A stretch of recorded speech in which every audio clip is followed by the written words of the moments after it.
అవి పంట వీళ్ళే పండించుకుంటే ఎంతో చిత్తూరు జిల్లా వాటి రైతులందరూ బాగుపడతారు కదా, అలాగే పక్కన రైతులు కూడా బాగుపడతారు కదా.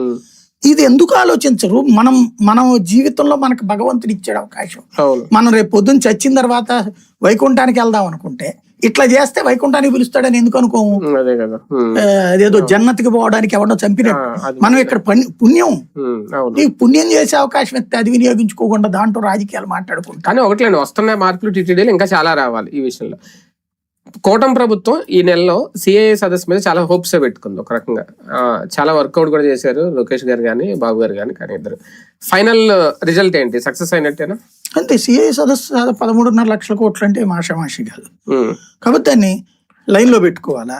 అయితే బాబు గారు చెప్పారు కదా 3.5 ఏళ్ల లోపు వాటిన్నిటి లైన్ లో పెడతారు. ఇలాంటి సదస్సులు జరిగినప్పుడు ముందు వచ్చే ప్రశ్న ఒకటే, ఒప్పందాలు కుదుర్చుకోవడం అనేది వేరు, కుదుర్చుకున్న ఒప్పందాలు ఆచరణలోకి రావడం వేరే. ఇంతమంది ఇన్ని కోట్ల పెట్టుబడులు వస్తున్నాయి, ఇన్ని కంపెనీలు వచ్చినాయి, ఇవన్నీ ఏ ప్రభుత్వం అయినా చెప్పుకుంటది. కానీ తర్వాత చూస్తే అది రిజల్ట్స్ కనిపించదు. ఇప్పుడు అదే సీన్ ఉందా మారుతుంది? అంటే మీడియా ఆలోచన ధోరణి మానవత్వ ధోరణితో కూడిన చర్చ జరగాల్సిన చోట జరగట్లేదు.